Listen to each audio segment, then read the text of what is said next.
മൂന്നാറിലെ ജനവാസ മേഖലയിൽ നിന്നും പിൻവാങ്ങാതെ കാട്ടുകൊമ്പൻ പടയപ്പ മൂന്നാർ കുറ്റിയാർ വാലിയിൽ നിർത്തിയിട്ടിരുന്ന കാറിന് കാട്ടുകൊമ്പൻ കേടുപാടുകൾ വരുത്തി. മാട്ടുപ്പെട്ടി മേഖലയിൽ ഇറങ്ങിയ പടയപ്പ വഴിയോര കടകൾക്ക് നേരെ അതിക്രമം നടത്തുവാൻ മുതിർന്നു. പിന്നീട് വനംവകുപ്പ് ഉദ്യോഗസ്ഥരെത്തി കാട്ടുകൊമ്പനെ പ്രദേശത്ത് നിന്ന് തുരത്തി.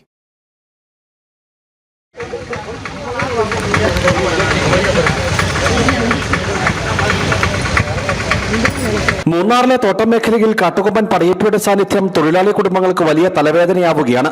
മൂന്നാർ കുറ്റിയാർ വാലിയിൽ നിർത്തിയിട്ടിരുന്ന കാറിന് കാട്ടുകൊമ്പൻ കേടുപാടുകൾ വരുത്തി. ഇന്നലെയായിരുന്നു സംഭവം നടന്നത്. തുടർന്ന് മാട്ടുപ്പെട്ടി മേഖലയിൽ ഇറങ്ങിയ പടയപ്പ വഴിയോര കടകൾക്ക് നേരെ അതിക്രമം നടത്താനും മുതിർന്നു. പിന്നീട് വനംവകുപ്പ് ഉദ്യോഗസ്ഥരെത്തി കാട്ടുകൊമ്പനെ പ്രദേശത്ത് നിന്നും തുരത്തി. എങ്കിലും ജനവാസ മേഖലയ്ക്കരികിൽ തന്നെയാണ് കാട്ടുകൊമ്പൻ നിലയുറപ്പിച്ചിട്ടുള്ളത്. ജനവാസ മേഖലകളിലൂടെ ചുറ്റിത്തിരിയുന്ന കാട്ടുകൊമ്പൻ ആളുകളുടെ സ്വൈര്യ ജീവിതം കെടുത്തുകയാണ്.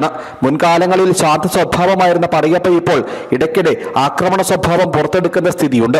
ഇത് തൊഴിലാളി കുടുംബങ്ങളിൽ ആശങ്ക ഉയർത്തുന്നു. ഇത്തവണ മഴക്കാലത്ത് പോലും കാട്ടുകൊമ്പൻ കാട് കയറാൻ തയ്യാറായില്ല. വേനൽക്കാലം ആരംഭിക്കുന്നതോടെ കാട്ടുകൊമ്പന്റെ ശല്യം രൂക്ഷമാകുമോ എന്നും തൊഴിലാളി കുടുംബങ്ങൾ ആശങ്കപ്പെടുന്നു. News bureau, Adimali.